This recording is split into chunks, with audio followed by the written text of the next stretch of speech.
नमस्कार, मी डॉक्टर कविता राणे. जय महाराष्ट्र विशेष मध्ये आपल्या सर्वांचं स्वागत. यावर्षीच्या महानगरपालिकेच्या निवडणुकीमध्ये सगळ्यात चर्चेचा मुद्दा ठरलाय तो ठाकरे बंधूंची युती. मनसे आणि उद्धव बाळासाहेब ठाकरे शिवसेनेच्या कार्यकर्त्यांना यामुळे आनंद झालाय, पण याच कार्यकर्त्यांच्या मनात एक भावना आहे जी गेल्या अनेक वर्षांपासूनची आहे आणि ती आता तीव्र झाली आहे. ही भावना नेमकी काय आहे जाणून घेऊयात या स्पेशल रिपोर्टमधून. राज ठाकरे, उद्धव ठाकरे, महाराष्ट्रातील सर्वात ग्लॅमरस आणि चर्चेत असणाऱ्या राजकीय घराण्याची तिसरी पिढी.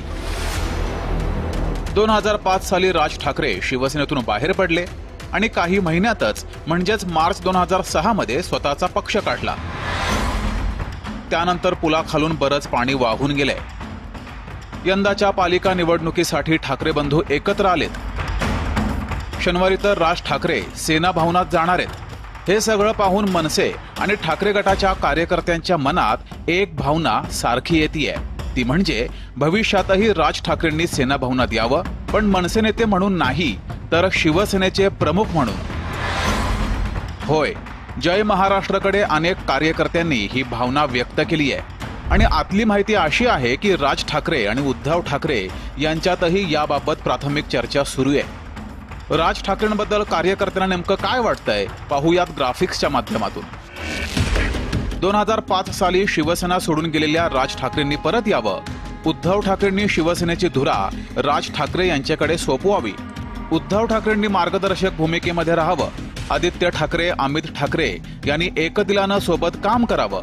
एकनाथ शिंदेंच्या उठावानंतर ठाकरे गटाची ताकद ही पूर्वीसारखी राहिलेली नाहीये. उद्धव ठाकरेंच्या प्रकृतीमुळे त्यांना सतत मोठमोठे दौरे करणं जमत नाहीये. राज ठाकरेंकडे करिश्मा आहे, वक्तृत्व कला आहे. तसंही शिंदे अर्ध्याहून अधिक पक्ष घेऊन गेलेत, मग उर्वरित पक्ष राज ठाकरे यांच्याकडे देण्यात हरकत काय? शिवसेना टिकवायची वाढवायची असेल तर नेतृत्व राज ठाकरेंनी करावं आणि राज ठाकरे परत आले तर शिंदेंशी दोन हात करणं हे अधिक सोपं जाईल. असं जर खरंच घडलं तर सर्वच पक्षांना आपली रणनीती पुन्हा आखावी लागेल, पण सर्वाधिक फटका बसेल तो एकनाथ शिंदेंना. कारण राज ठाकरे प्रणित शिवसेनेला टक्कर देणं हे मोठं आव्हान असेल असं राजकीय जाणकारांचं मत आहे. उद्धव ठाकरेंची रणनीती आणि राज ठाकरेंचा करिश्मा जर एकाच पक्षात दिसू लागला तर महाराष्ट्राचं राजकीय भविष्य हे खूपच वेगळं असेल, यात दुमत नाहीये. यासाठी राज ठाकरेंनी पुढाकार घ्यावा अशी दोन्ही पक्षांच्या केडरची भावना आहे. अनेकांना तर या दिशेनं पावलं टाकण्याची किंवा निदान चाचपणी तरी सुरू झालीये का अशी शंका येतेय. कारण युती करत असल्याची घोषणा ठाकरे बंधूंनी हॉटेलमधून केली. मग जाहीरनामा प्रसिद्ध करण्यासाठी राज ठाकरे शिवसेना भवनात का बरं जात आहेत असा प्रश्न कार्यकर्त्यांना पडलाय. म्हणतात ना, राजकारणात काहीच अशक्य नसतं. त्यामुळे येणाऱ्या काळात काय घडेल किंवा काय घडणारच नाही याबद्दल कुणीच खात्रीनं सांगू शकत नाही. ब्युरो रिपोर्ट, जय महाराष्ट्र न्यूज, मुंबई. आणि या संदर्भात बोलण्यासाठी आता माझ्यासोबत आहेत राजकीय विश्लेषक किरण तारे सर. सर नमस्कार. पहिला प्रश्न असा आहे की मनसे आणि ठाकरे गट हे भविष्यामध्ये एक होतील अशी पुसटशी का होईना, पण शक्यता सध्या राजकीय वर्तुळाला वाटतेय का? मला वाटतं की राज ठाकरे आणि उद्धव ठाकरे यांचे पक्ष वेगवेगळे राहतील, ते काही एकत्र येणार नाहीत.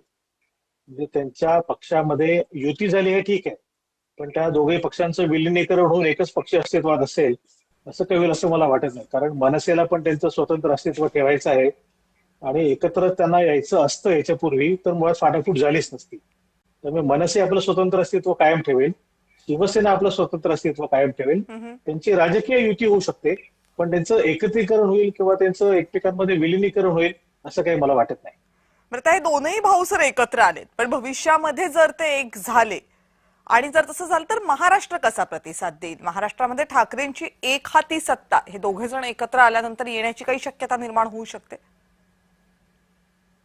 आता त्यांची युती झाली, आता त्यांच्या युतीचा मतदारांवर कितपत परिणाम होतोय हे आपल्याला मुंबई महापालिकेच्या निवडणुकीच्या निकालातनं कळेल. पण मला असं वाटतं अजूनही की त्या दोन्ही पक्षांची युती राहणार, ते काही त्यांचं विलिनीकरण होऊ शकणार नाही. आता एकत्रित युती आहे, उद्या समजा ही युती तुटली किंवा युतीच्या मध्ये आणखी काही बेबनाव निर्माण झाला तर त्यावेळेला काय परिस्थिती असेल आपल्याला माहिती नाही. राजकारणामध्ये असं आहे की राजकारणामध्ये काहीही होऊ शकतं. आणि महाराष्ट्राचा गेल्या 6 वर्षांचा इतिहास जर बघितला, राजकीय इतिहास जर बघितला, तर महाराष्ट्राच्या राजकारणामध्ये काहीही होऊ शकतं. त्यामुळे आता या बाबतीमध्ये काही स्पेक्युलेशन करणं फार राईट. धोकादायक ठरेल. पण किरण सर, जर तसं झालंच तर मग भाजप आणि शिंदे यांची शिवसेना यावर काही परिणाम होतील, कारण तो महाराष्ट्राच्या एकूण राजकारणासाठी एक प्रचंड मोठा आणखी एक बदल असेल.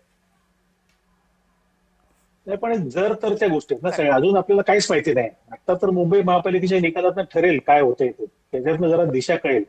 आणि महापालिकेच्या निवडणुकीनंतर पुढच्या निवडणुका जवळपास 4 वर्षांनी आहेत.